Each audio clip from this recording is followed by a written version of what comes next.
बिस्मिल्लाहिर्रहमानिर्रहीम। आज हम एक नया टॉपिक क्रोमेटोग्राफी का डिस्कस करने जा रहे हैं जिसका नाम है पेपर क्रोमेटोग्राफी।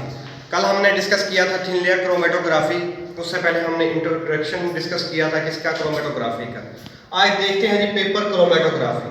इसकी डेफिनेशन देखते हैं। जैसा कि नाम से पता चल रहा है पेपर क्रोमेटोग्राफी, इसमें पेपर का रोल आएगा। डेफिनेशन देखते हैं जी। It is an analytical technique in which the components of the mixture are separated on the basis of their relative polarity difference using a paper. ठीक है, यानी कि ये एक ऐसी टेक्निक है जिसमें हम मिक्सचर को अलग करते हैं, मुख्तलिफ कंपोनेंट्स के मिक्सचर को अलग करते हैं। किसकी बुनियाद पर? उनके रिलेटिव पोलैरिटी डिफरेंस की बुनियाद पर, जिसमें हम एक पेपर इस्तेमाल करते हैं। हमने फिर पढ़ा था कि दो तरह की फेजेस होती हैं क्रोमेटोग्राफिक टेक्निक्स में। कौन कौन सी? स्टेशनरी फेज और मोबाइल फेज। स्टेशनरी फेज की डेफिनेशन आप लोगों को अच्छे से पता है और मोबाइल फेज की भी पता है। ठीक है, स्टेशनरी फेज पेपर क्रोमेटोग्राफी के केस में है पेपर। ठीक है, और मोबाइल फेज जो है इस केस में मोस्टली जो यूज की जाती है वो water and ethanol. Water use होगा या एथेनॉल मोबाइल फेज के तौर पर इस्तेमाल होगा। ठीक है, उसके बाद स्टाइल्स, यानी कि किन तरीकों से ये पेपर क्रोमेटोग्राफी की टेक्निक किन अतवार से ये परफॉर्म की जा सकती है। वो स्टाइल्स हैं जी, ascending chromatography, descending chromatography, circular chromatography and radial chromatography. यानी कि 4 तरीकों से ये वाली टेक्निक क्रोमेटोग्राफी की हम परफॉर्म कर सकते हैं। अब देखते हैं जी प्रोसीजर। सबसे मेन चीज प्रोसीजर डिपेंड करता है कि आप कौन सी टेक्निक, कौन सा स्टाइल परफॉर्म करने जा रहे हैं। In the case of ascending chromatography सबसे पहले हम एक फिल्टर पेपर लेंगे, उसको फिर काटेंगे उस लिहाज से जो हम टेक्निक यूज करने जा रहे हैं। असेंडिंग क्रोमेटोग्राफी के लिहाज से फिल्टर पेपर की कटिंग करेंगे। कटिंग करने के बाद हमने ये फिल्टर पेपर, मिसाल के तौर पर हमारे पास ये फिल्टर पेपर है, एक प्रिसाइज साइज है उसका जो बॉटम लाइन है उससे 2.5 सेंटीमीटर ऊंचा हम एक बेस लाइन ड्रा करेंगे।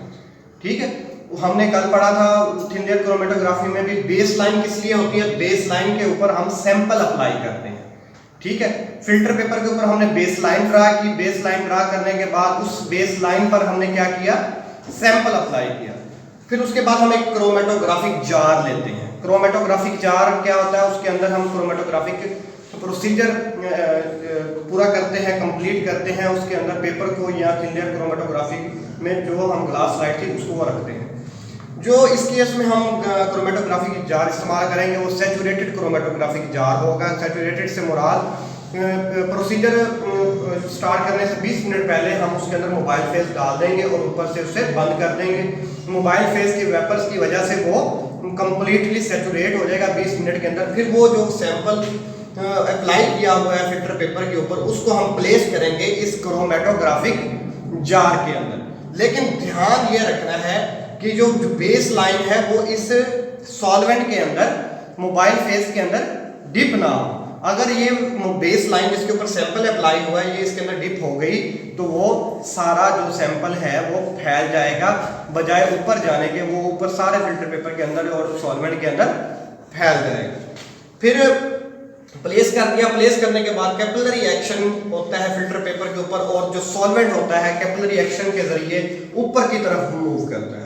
जब वो ऊपर की तरफ मूव करता है तो फिर आहिस्ता आहिस्ता वो जो कंपोनेंट्स ऑफ द मिक्सचर हैं अपनी पोलैरिटी डिफरेंस की बुनियाद पर अलग होते चले जाते हैं।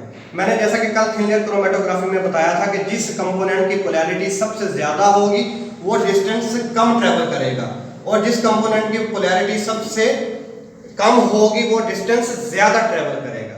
यहाँ इसे हमें पता चल रहा है जो कंपोनेंट ए है इसकी पोलैरिटी है ज्यादा, सो इसने डिस्टेंस ट्रेवल किया है कम, और कंपोनेंट सी है इसकी पोलैरिटी है कम, तो इसने डिस्टेंस ट्रेवल किया है ज्यादा।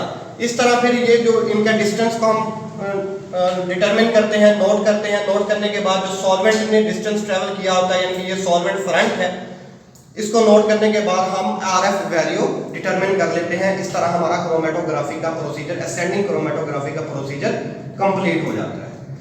आरएफ वैल्यू हमने कैसे मालूम करनी है कि एक कंपोनेंट ने जो ट्रेवल किया है, डिस्टेंस ट्रेवल किया है, उसको डिवाइड कर देंगे। जो सॉल्वेंट ने डिस्टेंस ट्रेवल किया है तो हमारी आरएफ वैल्यू आ जाएगी। अब दूसरे स्टाइल की तरफ चलते हैं जी, डिसेंडिंग क्रोमेटोग्राफी। जैसा कि नाम से पता चल रहा है, मैं आपको पहले भी बता चुका हूँ, डिसेंडिंग में क्या होता है, ऊपर से नीचे की तरफ सॉल्वेंट मूव करता है। ठीक है, इसमें सॉल्वेंट ऊपर की तरफ प्लेस करेंगे।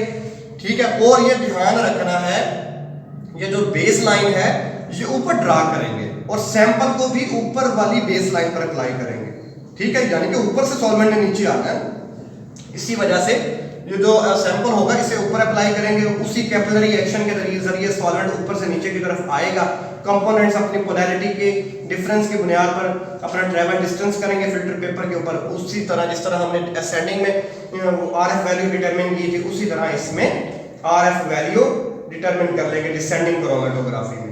फर्क सिर्फ इतना है कि सॉल्वेंट ऊपर से नीचे की तरफ आता है डिसेंडिंग क्रोमेटोग्राफी में, और असेंडिंग क्रोमेटोग्राफी में नीचे से ऊपर की तरफ जाता है। अब सर्कुलर में आ जाते हैं। सर्कुलर नाम से पता चल रहा है, यानी कि जो सॉल्वेंट होता है tends to move in circular form, यानी कि वो सर्कुलर फॉर्म में मूव करता है।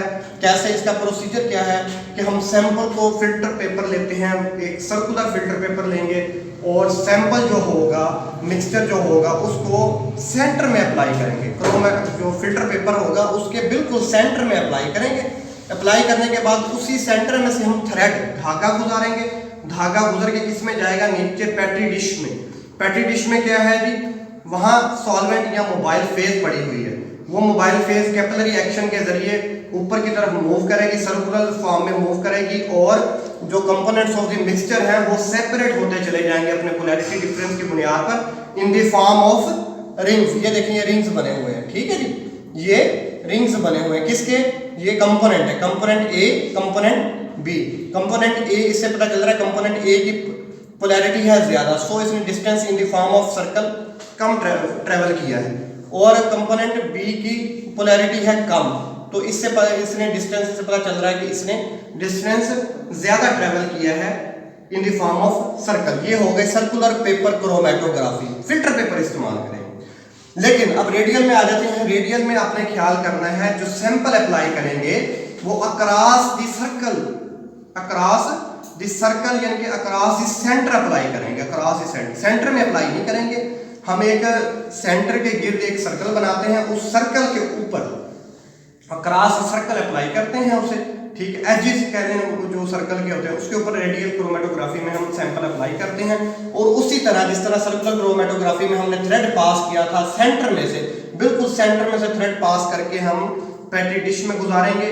पेट्री डिश में सॉल्वेंट होगा, सॉल्वेंट कैपिलरी एक्शन के जरिए ऊपर मूव करेगा, वो फिर जो सैंपल होगा वो सर्कुलर फॉर्म में मूव करता हुआ कंपोनेंट्स ऑफ द मिक्सचर की एक आर्क बना देगा, और components of the mixture in the form of arc. ये देखें, ये आर्क बनी हुई है, ये किसकी, कंपोनेंट्स ऑफ द मिक्सचर की आर्क। ये जो इसके अंदर जो कंपोनेंट्स थे वो अपने मिक्सचर में से अलग हो गए हैं आर्क बनाते हुए।